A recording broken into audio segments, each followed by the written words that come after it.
Coming up next on the Passion-Struck podcast. The way I see it is you follow what makes you successful, in that money isn't everything. Follow yourself in that what can make you happy. So right now I'm doing my doctorate. I'm just about finished with it. And that is a way for me to possibly be able to give back to others. I have other different avenues where I could be, helping children scholastically, helping children through, government programs, stuff like that. So my advice would be to align yourself in a way that if you can't make your dreams happen now, put yourself in a position where you potentially have the ability to later on in life. Welcome visionaries, creators, innovators, entrepreneurs, leaders, and growth seekers of all types to the Passion-Struck podcast. Hi, I'm John Miles, a peak performance coach, multi-industry CEO, Navy veteran, and entrepreneur on a mission to make passion go viral for millions worldwide.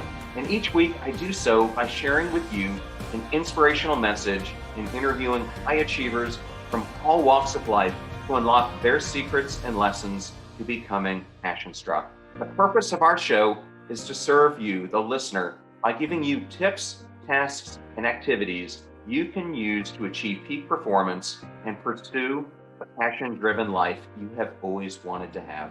Now, let's become passion-struck. Hello, everyone, and welcome back to the Passion-Struck podcast. And thank you, each and every one of you, for coming back every single week to listen, learn, and grow. If you're new to the show, or you want to introduce it to someone you know, we now have episode starter packs. These are collections of our favorite episodes grouped by topic so that you can introduce someone to the show and they can quickly get a grasp of everything that the show has to offer. Just go to passionstruck.com/starter packs to start your journey today. We have a truly amazing show today that was requested by a friend of mine, Ted Smith, upon learning about our guest, Flory Seidel's story. In 2013, Flory Seidel's life and career changed in an instant when he was hit on the left side of his body by a large truck and suffered damages to almost every portion of his entire body. But that didn't stop Flory. From that point, he went on to complete 2 undergraduate degrees, an MBA, and is now in the final steps of completing his doctorate. Such an inspirational story for you today. Now let the journey begin.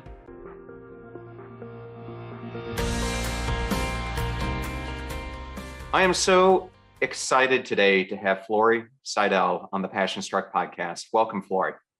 Thank you, sir. How are you?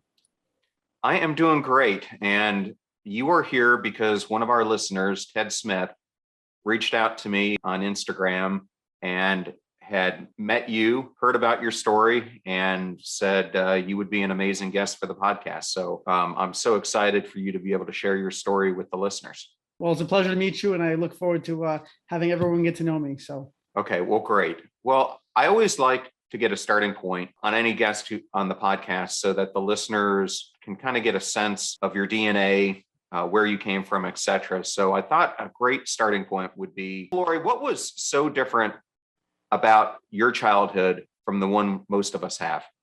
Absolutely. Well, for starters, I grew up in in very humble means. So we didn't have it easy. We struggled a little bit, although when I was growing up, I didn't understand what that struggle looked like compared to, where I was raised. So my family moved us to a rather affluent area, which was great because of the school system and just the community and the culture versus where I was originally born and where I was originally raised. So what made that different was, I guess, trying to connect and trying to understand what made us different from my siblings, and not my siblings, but my peers from school and from people I used to work with growing up. So what was different was the fact that we lived in such humble means, and we didn't realize how bad we had it until now adulthood. So there was a disconnect with trying to relate to, I guess, peers, students, even within the school. So I'm grateful that I had the opportunity to be part of the school system I was from, but there certainly was a disconnect with both, I guess, monetary disconnect, culture. It was very different than what I guess most people that growing up in my situation would have dealt with being where I went to school. Yeah. And where did you grow up at? Originally, I was born in Patterson. So we bounced around a lot. We moved around a lot as children, unfortunately, but ultimately we managed to migrate to Oakland, New Jersey, which is in Bergen County. It's a rather affluent area. Okay. And why did you feel like, looking back, that you were less fortunate than others, or, what was so different about that experience for you than, when you think of the peers you had at the time and classmates? Well, classmates that I went to school with, they didn't have to build their first car. I had to build my first car. They didn't have to wear hand-me-downs. I had to wear hand-me-downs. They had all the highest fashionable clothes. I didn't, even though I didn't really understand it until now. Wasn't really into the whole niche clothes and, the fancy everything. But, that was definitely a disconnect that I had with a lot of those peers. Okay. And how old were you when you started to work? I was probably around 12 or 13. I faked it a little bit just to start work a little earlier with my father in the school. Okay. And what kind of jobs did you do? I was pretty much a part-time summer custodian / maintenance. So I would clean classrooms. I would do summer preparation during the year, the actual school year. I would actually do, custodial work, cleaning up schools, bathrooms. It was pretty good a learning experience I had, to be honest with you. Okay. And then you left high school, and then what happened then? All right. Well, I can delve back. Just as I was leaving high school, I started, my first semester in Bergen Community College, which was pretty much the starting point for everybody who wasn't sure what they wanted to do, or if they weren't accepted into a very prestigious school, or even if their families couldn't afford to put them in somewhere affluent. So right after I left high school, I started, Bergen Community. And at this point, my father had just started to get really sick. So he had esophageal cancer, and it took a toll on our whole family. So I ultimately I had dropped out of college, and I worked full time to take care of my family, to take care of my father. All of us did the same. So it was a tough time in my life. Well, your story in some ways is very similar to my dad's story growing up. His first car he had to buy, and he tells me the story that when he originally bought it, it didn't have any floor to it. So he had to buy plywood and made a makeshift bottom for the car so that he wasn't doing the Fred Flintstone when he was driving it. I make the same joke. I did the same thing. Yeah, and he it's funny, he started working at an early age as well, as did I. I got a paper route around the time that I was 12. So so your father's health now Mhm. starts deteriorating, and Mhm. you're trying to take care of him. Yeah. And is this when you start having to do jobs that he was once doing to support the family? Exactly. So it was a very tumultuous time. So I was a custodian at the time, but I also transitioned to working at Toys R Us corporate in their security division. So, my brother he went to the Marine Corps, so he went away. I was working more than full time.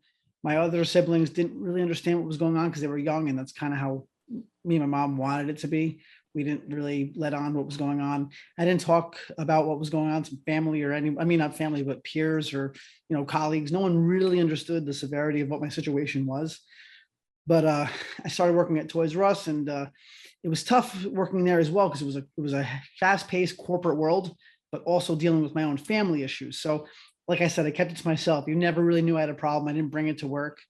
I was working there for a long time, but my father, right before he passed away, literally right before he passed away, two things happened, which is interesting for your viewers. I think this is a cool story. Maybe I should make a book. But Adam came back, which you can relate to. You're in the military service as well. He came back from his, initial, I guess it was boot camp, and he was going to go on his deployment to go for, I guess, there's a school right after. It's after 10-day leave. You have to go to your actual MOS school. I don't know the name of it. So he got back, and a couple days later, my dad passed away. So we all say that he waited for my brother to come back just so my father could see him one more time. Interesting caveat to the story. But to delve back a little bit before that, my dad convinced me while I would come home I would spoon feed him like a baby while working full time. It was tough. He eventually convinced me to go back to school. So at this time, I went back to Berkeley College. They accepted me, which was awesome. I paid for it myself. So I went back to Berkeley College, and right before I graduated, he passed away. But I was also still working more than full time taking care of him, doing everything with the family that we could to get by. And then unfortunately, he passed away right before I graduated. A couple months, I would say. Well, I'm sorry to hear that. Don't be. Um, Yes. And then once he passed away, did you at that point go right into, finishing your bachelor's degree, or did you take a pause? Truthfully, I went right back. Like I didn't take any breaks from college. So at that point, when he passed away, I jumped from my associates to my bachelor's. And that's when everything went awry, is from my bachelor. He passed away right before I got my associates. And then I jumped right into my bachelor's. So at this point, when I jumped into my bachelor's, I was trying to find my niche. So I took the Port Authority police test in 2007. This was long before that time, and I forgot all about it. They accepted me to go through all the processes. With that test, it was like a 51%, I believe it's what they said, fail rate. I'm not exactly sure how much the fail rate was, so I passed. And then they drag you on for years going through different phases. And then right as I got my letter, I was going through the process. I got in that accident in 2013 that you spoke of before, in which I was walking across the street and I was hit by a vehicle. So that changed. Yes. Okay. So we're kind of jumping right into that. Yeah, you're right, but you're right at this point where you had decided you wanted to go into criminal justice. Mm-hmm. That's the degree you were pursuing. Exactly. You've been on this 6-year journey of trying to get into the Port Authority. You finally get the letter that your dream's going to come true. And then you find yourself just routinely walking across the street. Yes. Now, what time of the day was this? It was actually, the police report actually says it, but I remember like it's vividly 5:30 at night. So it was still light out, but it wasn't, super bright out. So I'd say bright dusk, if that helps paint the picture.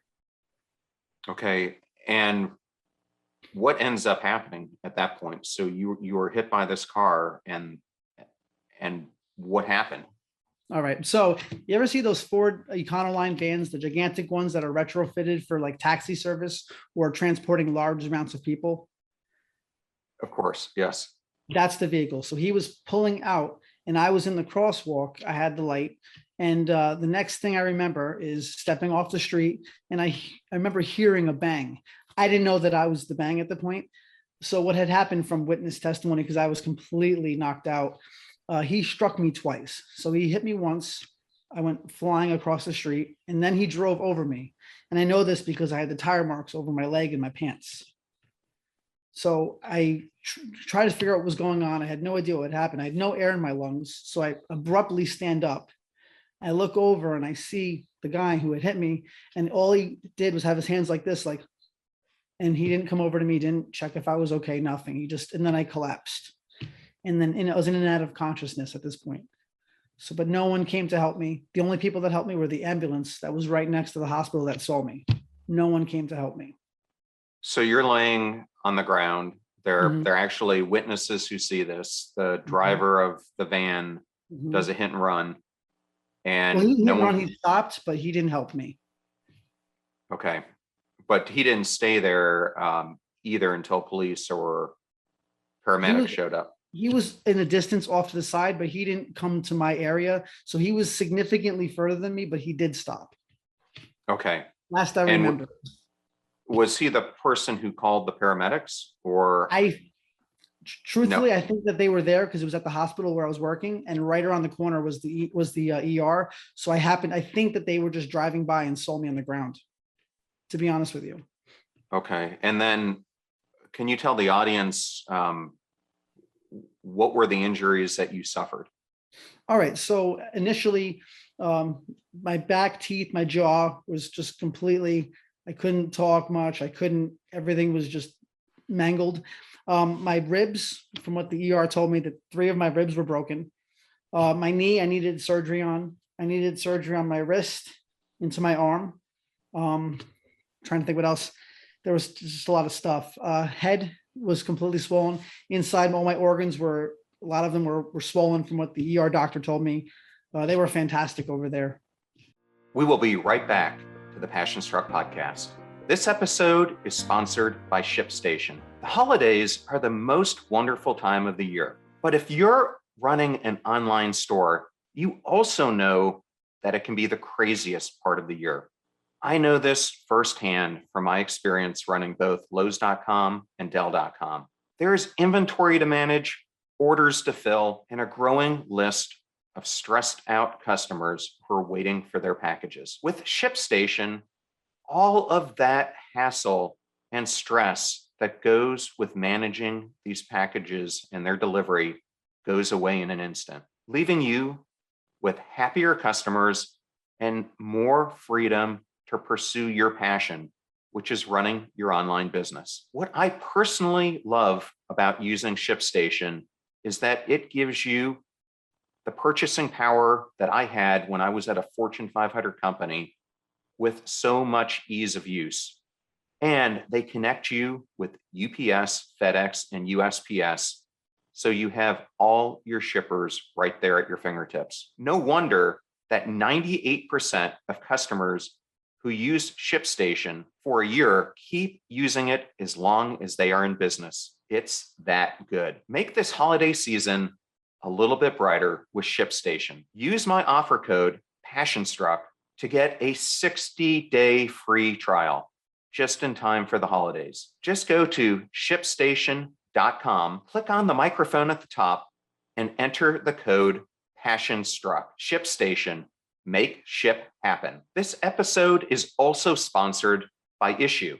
I know for me, first impressions are everything. So if you're looking to make an impact with your online content, you absolutely need Issue. The easiest way to make your creative ideas come to life and share everywhere that you want to be seen. Issue is the all-in-one platform to create and distribute beautiful digital content, from marketing materials to magazines to flip books, brochures, and so much more. What I absolutely love about this platform is I make the content once and can distribute it everywhere that I need to. And it makes it so easy for any of those who are receiving it because it downloads to any different device. It is as simple as that, and your content is already optimized for engagement without reformatting and ready to share. Issue also works seamlessly with tools you probably already use like I do.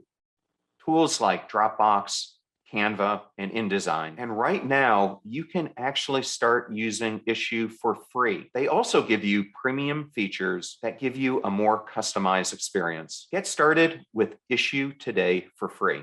Or if you sign up for a premium account, you will get 50% off when you go to issue.com/podcast and use promo code PASSIONSTRUCK. That's ISSUU.com/podcast, and then use promo code PASSIONSTRUCK at your checkout for a free account or 50% off a premium account. That's issue.com/podcast with promo code PASSIONSTRUCK. Thank you so much for supporting the show.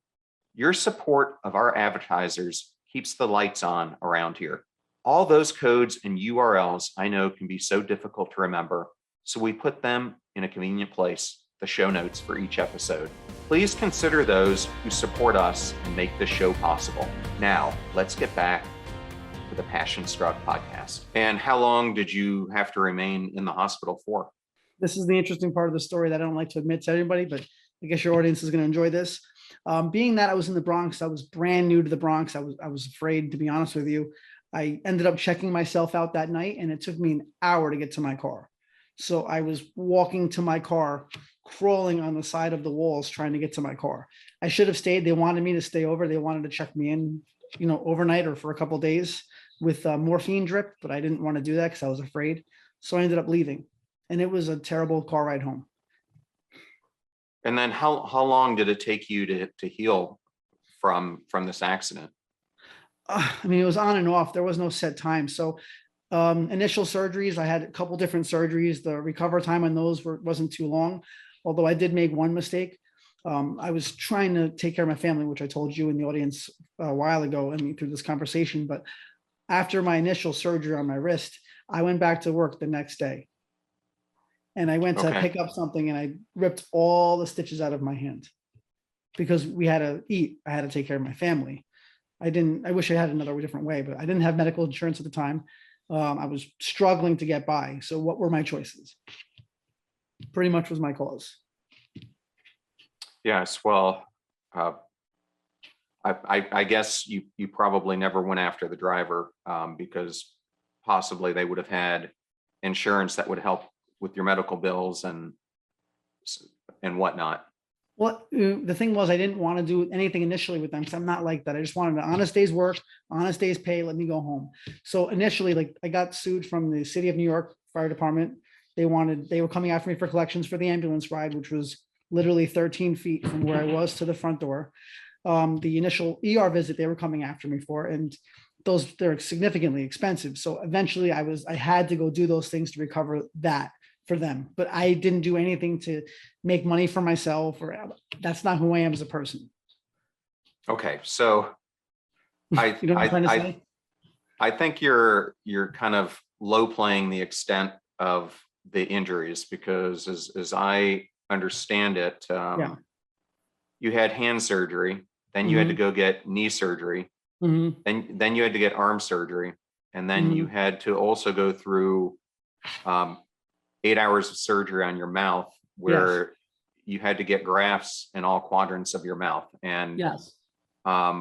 having watched someone close to me get the grafts for their mouth, I'm not sure if you had to do it out of the palate, out of the top of your mouth or not, but she said it's probably the most painful thing that she's ever been through. Well, it's actually a little more complex than what you're saying. The surgical team that took care of my face and my mouth and my teeth were the best ever. I actually am the only guy that I know that likes to go to the dentist now because they're that good. They're amazing at what they do. So pretty much what they did was they did several different things. Bone grafting consists of taking material, whether it be your own or a cadaver or otherwise, to implement into your face so your face can heal and you can grow bone material, and thus growing graft for your gums and stuff. So I had a series of bovine, pig, and my own material being used for both my gums and my jaw. So it was way more extensive than what I was saying, and you are right. Um, it was a long, long period of time for different surgeries and different abilities. Like these teeth were crushed, but now with their help and just going through it, I feel like a whole new person. I still can't talk 100%, as you can probably notice from me talking, but I feel like so much better with their help. So yeah, it was extensive and it was very painful. Yes, and in addition to having that wrist surgery where you went back to work, Mhm. I think you went right back to work also after the knee and arm surgery. Is that correct? Yes, I did. Day later, even this, I went back to work the same day, but I ended up going home because it was just too much. I know I'm Yes. crazy. People always say that was crazy, but you have to do what you have to do. So Well, you are crazy, because when she had hers, she was out for an entire week or more.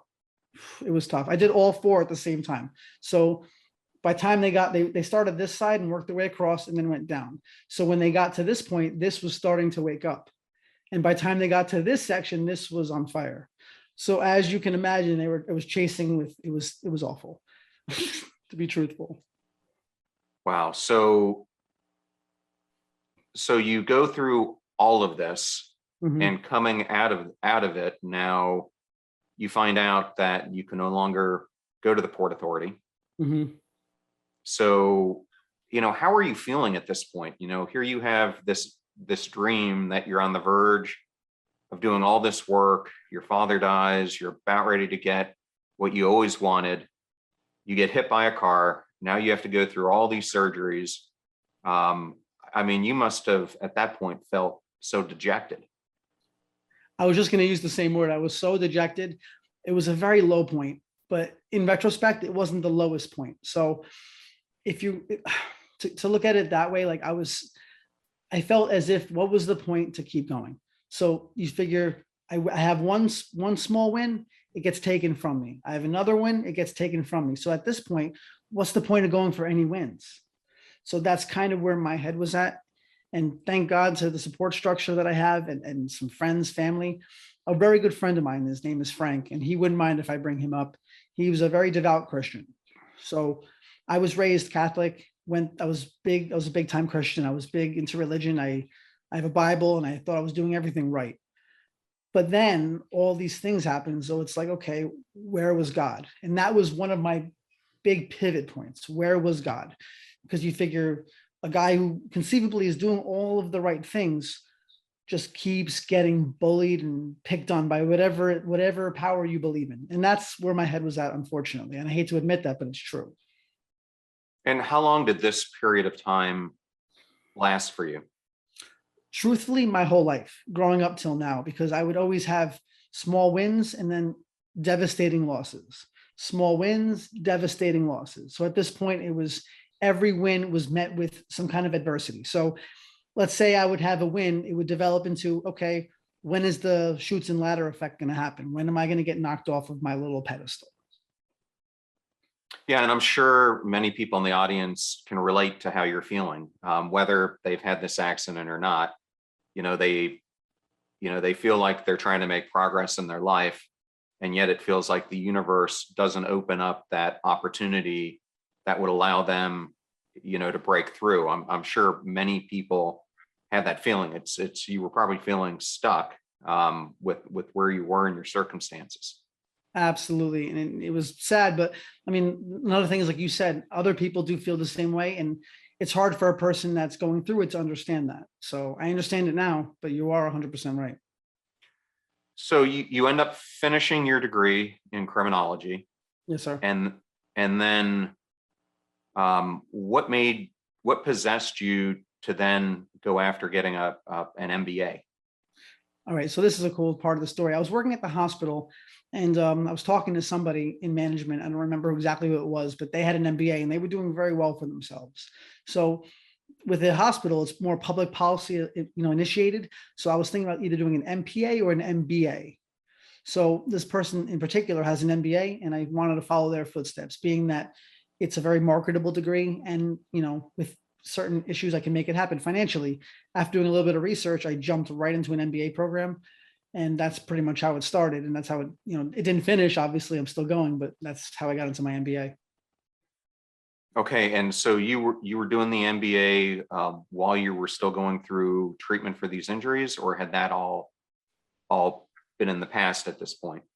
Uh, for the MBA, I was getting treated for my injuries, but I was also still working full time.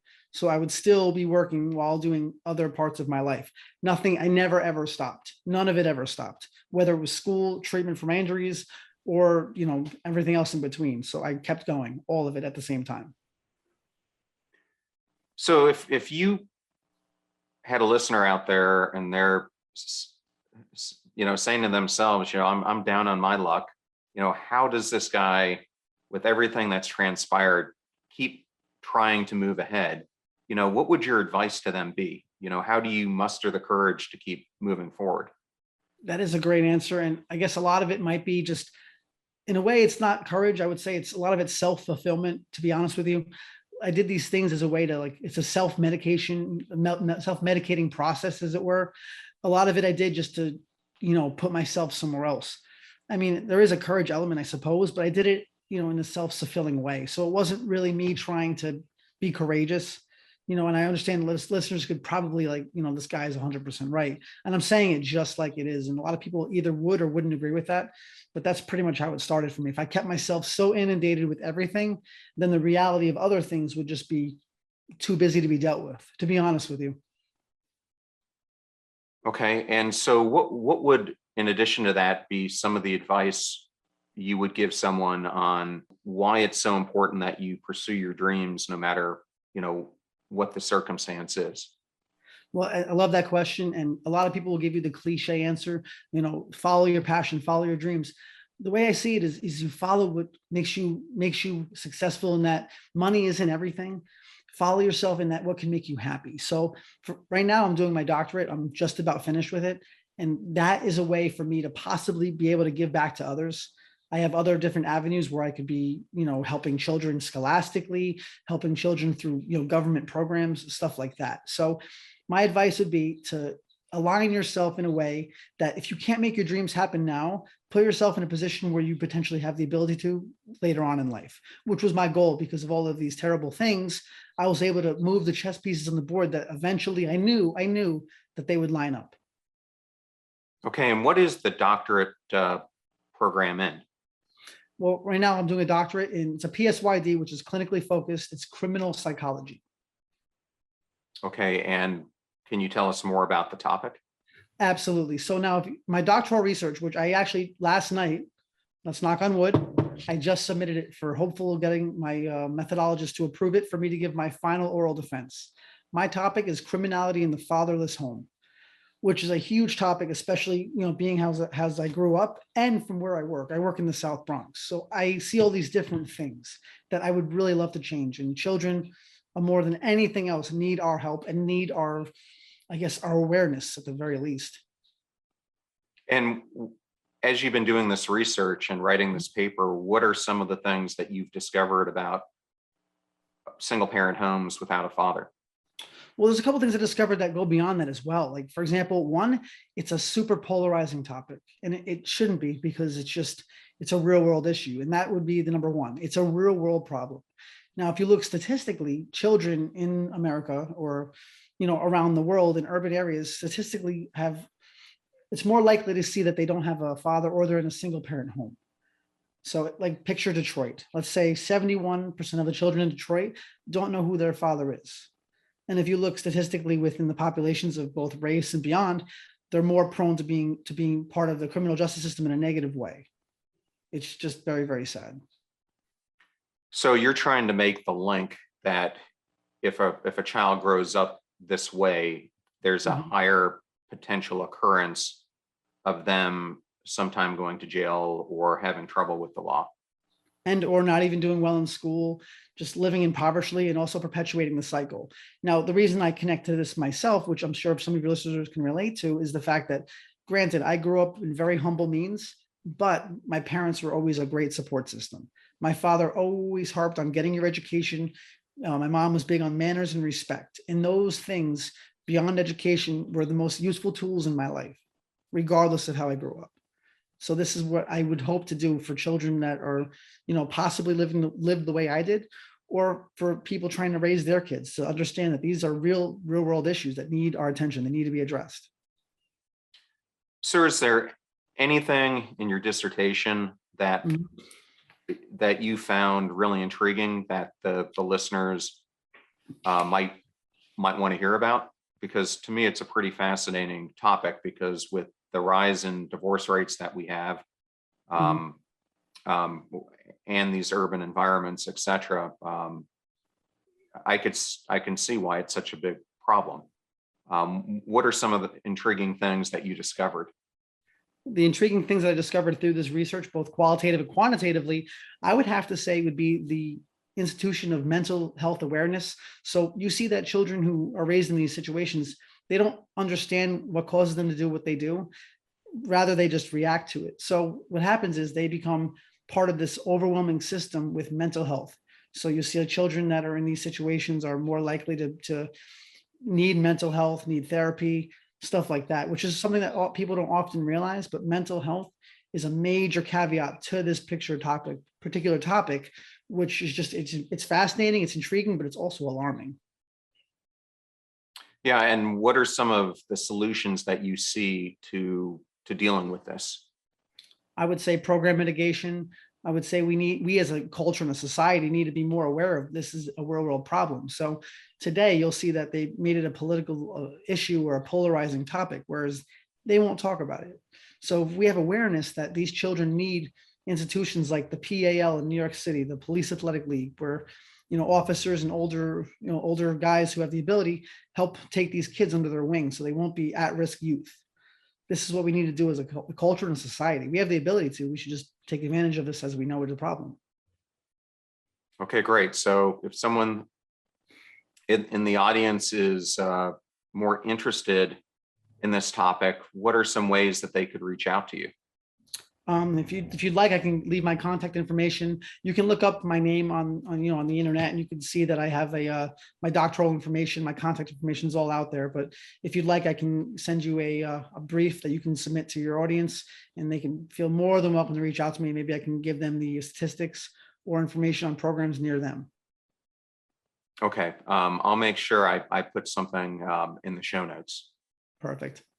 So So now, you're at this point where you're about ready to finish this doctorate. Mhm. You're still working at the hospital. I guess one of the things I'd like to understand is aspirationally, where is it that you see your life going in the future? This is the greatest and I guess the quintessential question that I've been asked.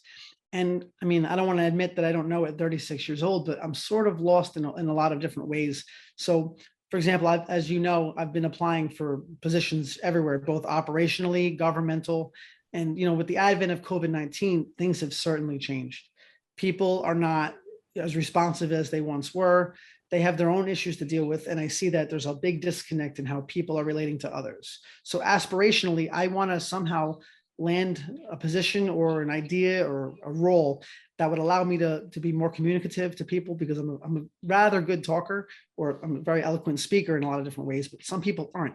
So if I can take these tools and possess them forward, I would love to do that. But in the meantime, I'm not really sure where this doctorate is going to take me, to be honest with you. Okay, so I hear you. So you've been on this struggle for so long now. Yes, sir. You're doing this degree now. You're having the negative consequences from literally applying to hundreds of jobs, which you keep hearing these jobs reports where there are 15 million available jobs across the United States, yet you're not getting hired. How I guess I come back to what keeps you going, because it's a lot of frustration hitting you.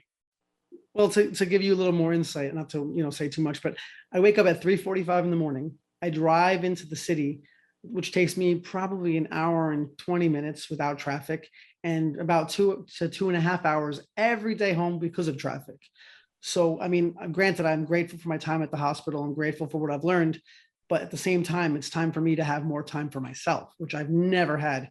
And I'm also looking to hopefully maybe one day have a family and all these other wonderful life's caveats. But what keeps me going is the hope, I guess, of just me finding my niche, me being able to have the things I want, like the trivial intangibles. I would love a family of my own. I would love to have a career that would let me help other people, but those are intangible in a lot of ways. So people often try to find the tangible in life, but it's beyond that.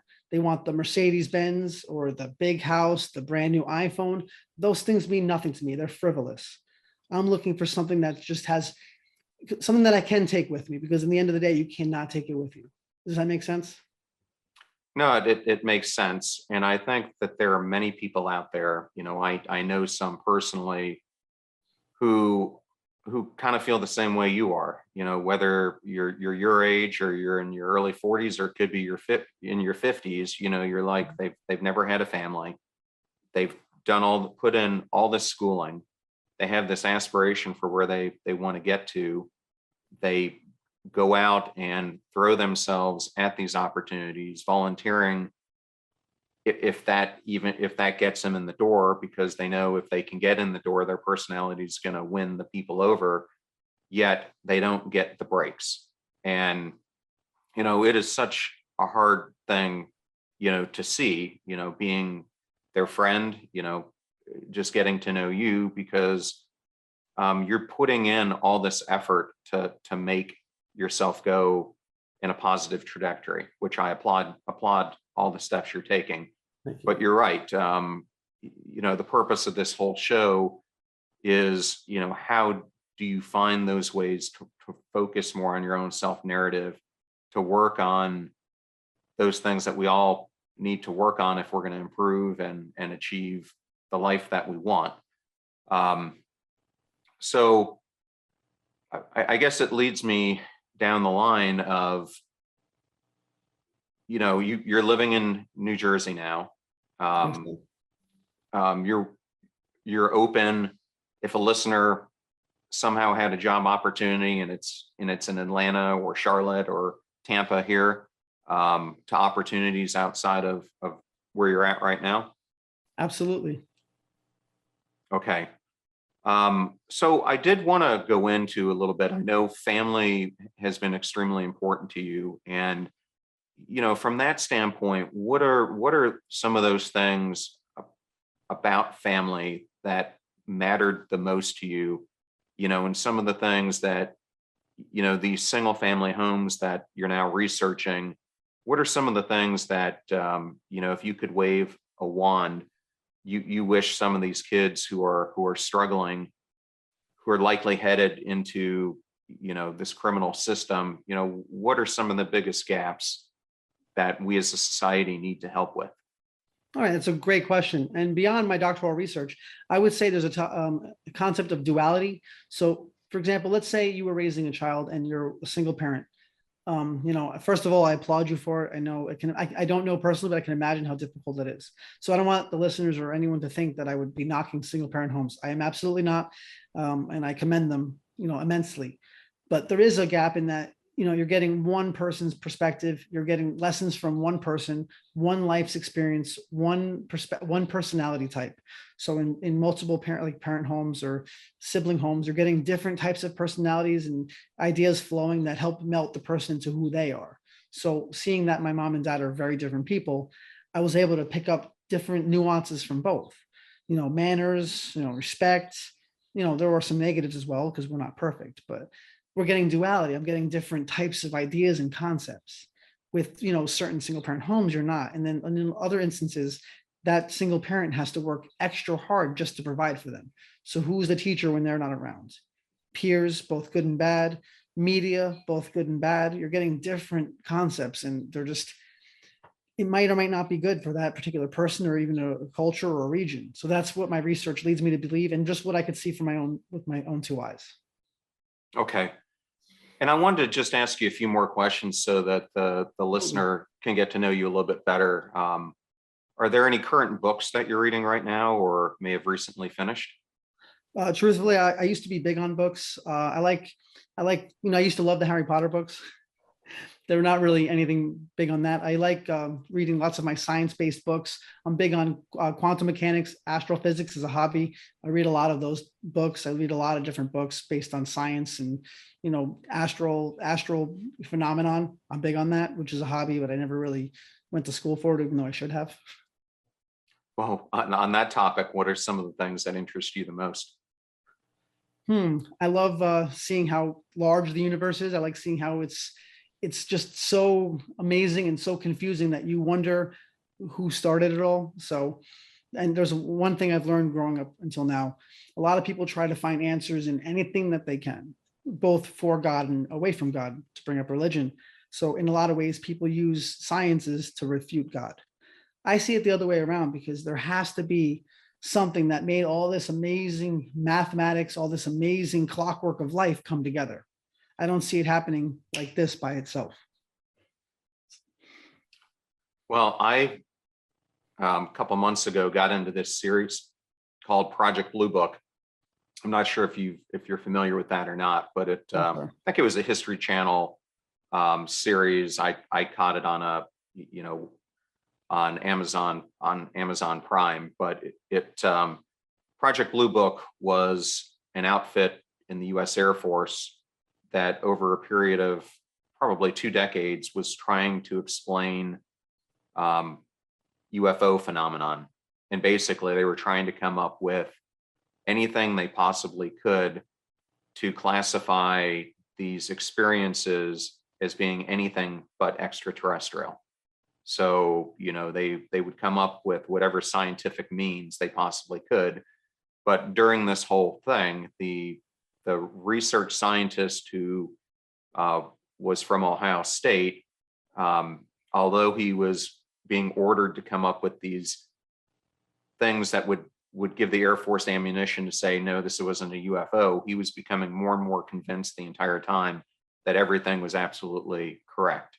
And it leads you all the way through what happened at Roswell.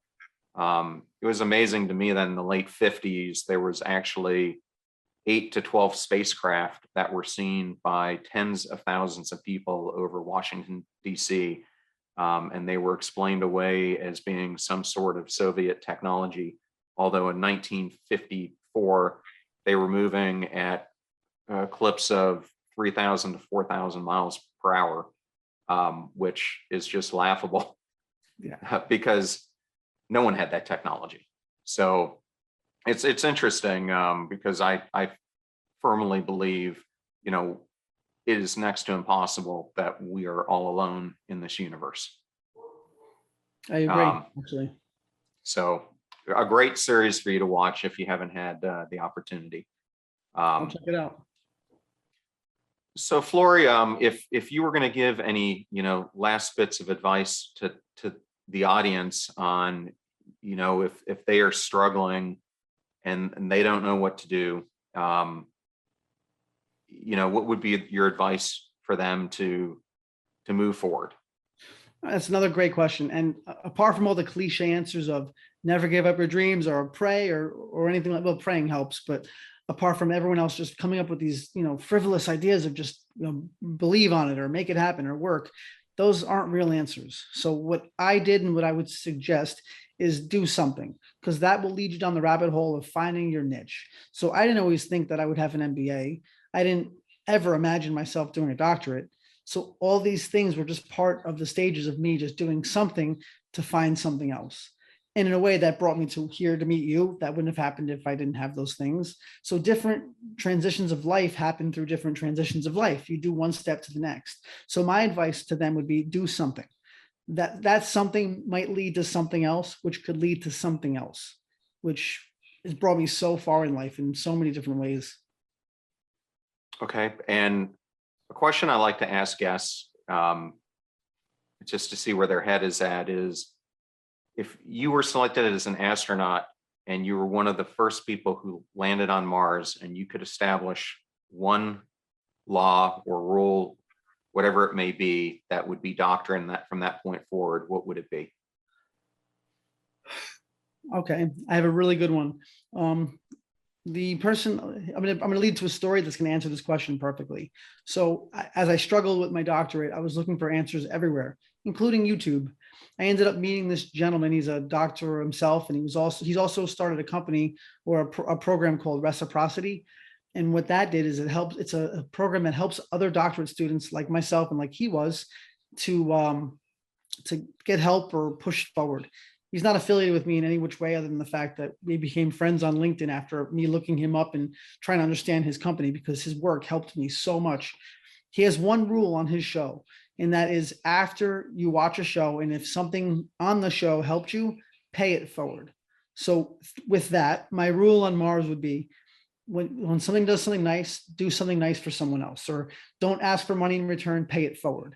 So for example, a guy was broke down not too long ago in his truck, and I ended up buying a gas can, filling it with gas, and putting it in his car. And I gave him everything, and he wanted to pay me. And I said, no, when someone else is in the same situation, pay it forward. And that's all I would ever do or ever ask anyone to do. Okay, well, that is great. And I think it shows so much about, not only your personality, but your DNA and who you are. Because just in the short time I've gotten to know you, I know you're the type who pays it forward all the time. And well, any last bits of advice before we close up shop? Like I said to everyone else, just do something. Don't ever stop moving. Don't ever stop trying to do whatever it is that you think you want to do, because it will lead to something that you'll love to do. That's my only bit of advice in closing. Okay. Well, Flory, thank you so much for being on the podcast. It was great to have you here today. It's my pleasure, and it's nice to meet you. And I hope I was able to help your listeners in some way, shape, or form. What a truly amazing story that was that Flory shared with us today. And now I wanted to highlight our guest of the week, who comes from Australia. Rose Jacobin writes, "Excellent podcast. Your advice on the 5 ways to keep your attention focused offered some amazing tips. Thank you so much, Rose, and thank you for our growing audience in Australia and New Zealand for downloading this podcast each and every week. It means so much to us to see this show go viral to a worldwide audience. We have some great episodes coming up over the next couple weeks. One is with Lily Walford, who is a dating expert, but she does it in a unique way by helping her clients learn how to read body language and how to do profiling so that they can get the match they've always wanted in their life. And then we have on my friend, retired Green Beret, Andrew Marr, who will talk to us about how he overcame tremendous trauma from his second tour that he did in Afghanistan, why he founded the Warrior Angels Foundation, and how it is helping thousands of veterans across the country overcome chronic traumatic brain injury and post-traumatic stress disorder. Thank you as always for joining us on the show. Now go out there and become passion-struck. Thank you so much for joining us. The purpose of our show is to make passion go viral. And we do that by sharing with you the knowledge and skills that you need to unlock your hidden potential. If you want to hear more, please subscribe to the PASSIONSTRUCK podcast on Spotify, iTunes, Stitcher, or wherever you listen to your podcasts at. And if you absolutely love this episode, we'd appreciate a 5-star rating on iTunes and you sharing it with 3 of your most growth-minded friends so they can post it as well to their social accounts and help us grow our PASSIONSTRUCK community. If you'd like to learn more about the show and our mission, you can go to PASSIONSTRUCK.com where you can sign up for our newsletter, look at our tools, and also download the show notes for today's episode. Additionally, you can listen to us every Tuesday and Friday for even more inspiring content. And remember, make a choice, work hard, and step into your sharp edges. Thank you again for joining us.